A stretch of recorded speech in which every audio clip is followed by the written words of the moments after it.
Ми знаходимося в готовності до дій у разі виникнення будь-яких ситуацій.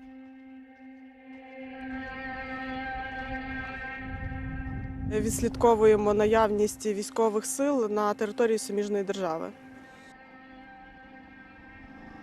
Наша задача – тримати під контролем кордон. So if it will be some situation, we will fight. If you want peace, you should be prepared for the war.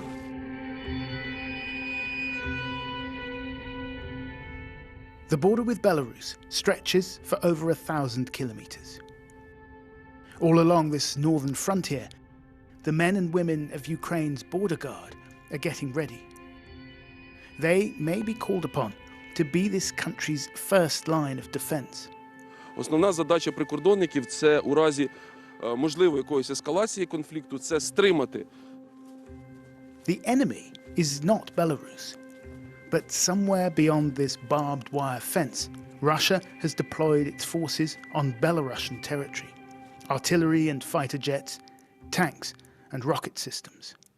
This right here is a highly strategic spot because up that road, about an hour away, are the Russian forces. Thousands of troops, hundreds of tanks. And down that road is Kiev. It's pretty much a straight paved road all the way to the capital. The thought of Russian tanks rolling down this road evokes the spectre of conflict on a terrifying scale. Washington and London have warned an invasion could be imminent. Moscow calls that hysteria, while at the same time pumping out pictures of military hardware making its way into Belarus. Their troops welcomed with a traditional greeting of bread and salt. In Kiev, there's a strange feeling of unreality about the looming threat. People here are used to war. There's been fighting in the east for nearly 8 years, and yet the authorities have been playing down the current threat, saying the Russians do not currently have enough forces in place for a full-scale invasion. But a former Ukrainian deputy defense minister, who still advises the government, told me the build-up of troops on the Belarusian border was concerning. So what we prognose is the most possible scenarios. This is the attempt to isolate Kiev, to have an operation like surrounding Kiev and don't let our Ukrainian government to actually operate and to manage the country in these situations. And this operation requires less forces and is possible because of the now exercises in Belarus when they have more Russian troops in Belarus. The Russians aren't the only ones showing off their military hardware. Last week, we travelled to the far west of Ukraine to see Ukrainian forces trying out some new weaponry. Shoulder-held anti-tank missiles provided by the UK.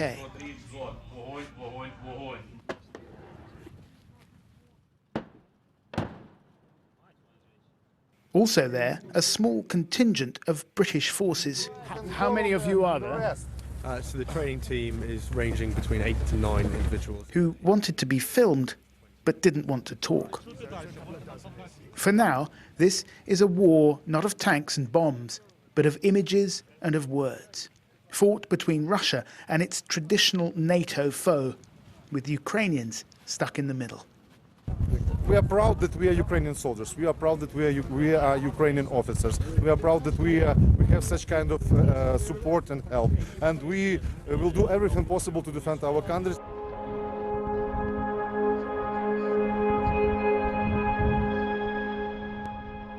Nowhere is the tension between East and West felt more keenly than in Lviv.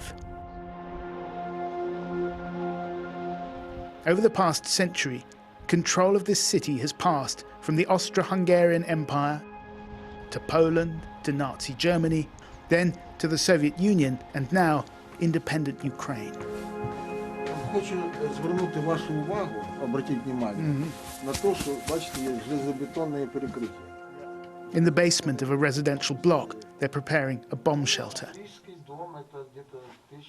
one of thousands across the city. In the 1980s, Oleg served in Afghanistan alongside Russian and other Soviet soldiers. Now he faces the prospect of fighting against his former brothers in arms. Были раньше в Советском Союзе, мы же все были одной страной и служили все вместе. И сейчас, конечно, это все очень дуже сумно. Да. Что мы находимся сейчас в такой ситуации. Но страну мы свою не отдадим однозначно. Для этого сейчас организуется и территориальная оборона, вы знаете. А вы, если будет необходимости, вы готовы взять винтовку? Да, однозначно. Ну. If Russia does mount an invasion, the chances of it sending forces this far west are vanishingly small. But Lviv is in combative mood. The mayor told me he wanted every man and woman here to be capable of handling a gun. For decades, this city has been one of the centers of Ukrainian national identity, an identity that has been defined in opposition to Moscow.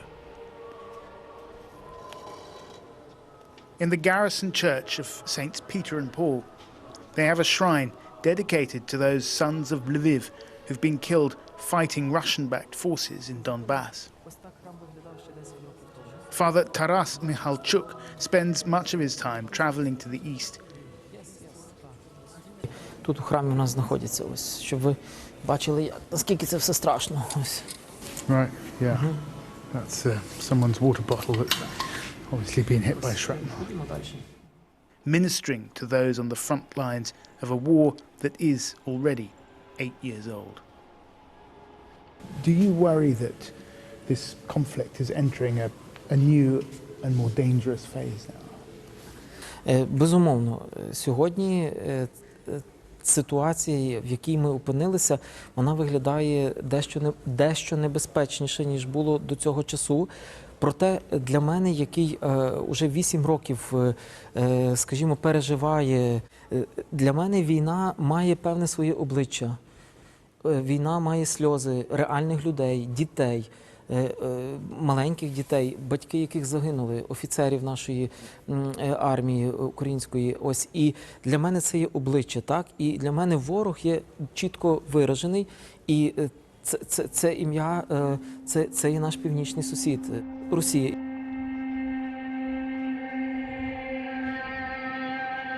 The deep connection between Ukraine and Russia goes back much further than a shared Soviet past. It was here 1,000 years ago, in Kiev, in this stretch of river, that Prince Vladimir baptized his people, founding the Russian Orthodox Church. And the further north and east you travel, the more likely you are to meet Ukrainians who, despite everything, have a sense of their connection to Russia through shared bonds of history and of faith.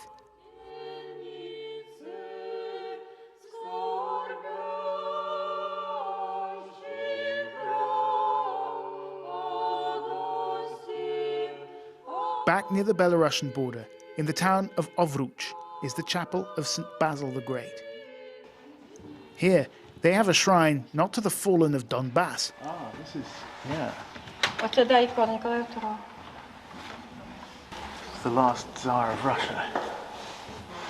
The Emperor Nicholas II visited here in 1911, 6 years before he was overthrown and then executed by the Bolsheviks. Since the end of communism, the Russian Orthodox Church has functioned not just as a source of spiritual authority, but as an instrument of Russian soft power. Вот я белорусская, вы украинец, а она русский. Мы все одна правда, роды. Мы все братья. Нет, на самом деле у нас просто все. Нас делят. А люди просто сейчас обнищавшие, если честно.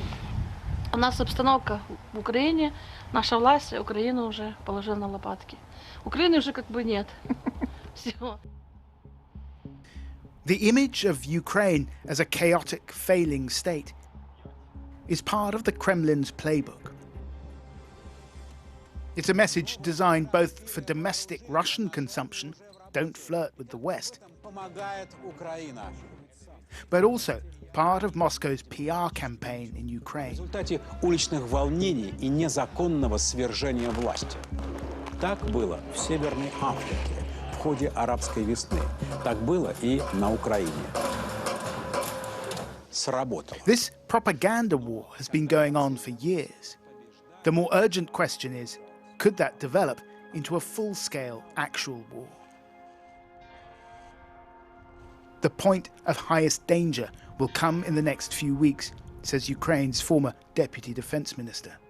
20th of February is a very interesting day. This is the last day of the Olympic Games, and this is the last day of the exercises in Belarus.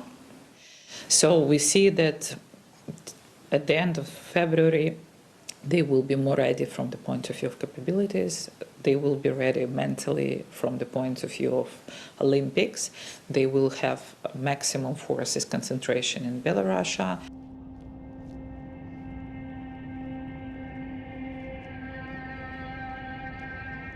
If the Russians do invade from the north, they'll quite likely pass through this strange, deserted area right on the Belarusian border. It was in the dying days of the Soviet Union that people suddenly abandoned their homes here after an explosion at a nuclear power plant.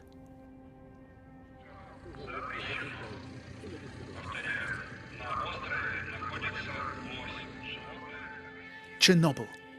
The very word became synonymous with the callous incompetence of a sclerotic regime after Moscow tried to cover up the accident. What happened here 35 years ago contributed to the collapse of the Soviet Union and Ukraine splitting off and becoming an independent country. And now, even though it's so eerily quiet, it feels like this place is on the front line again.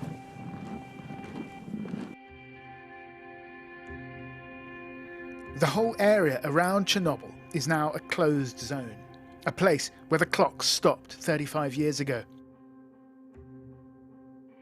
at a time when Ukraine was still shackled to its more powerful neighbour. The abandoned railway station. Yuri Shakhraychuk, the colonel in the border guard, was 3 years old when the reactor exploded. He and his parents were eventually evacuated. It's like a time capsule. Now, as he contemplates the possibility of a Russian invasion, he's the father of 2 young children himself. Как вы думаете, когда он будет и она будет как бы в возрасте, им будет воевать? Дай Бог, щоб ні. Дай Бог, щоб ні, але виховання своїх дітей, перш за все, треба будувати на патріотичній основі. Що Україна – це наша територія, це наша земля, це наша батьківщина, і вона повинна бути суверенна і неподільна. Да. Опасаетесь для их будущее? Ні, на території України за майбутнє своїх дітей я не боюсь взагалі. Я надію, що Україна стане процвітаючою державою, і мої діти будуть виїжджати в світ і хвалитися тим, що вони саме приїхали з України.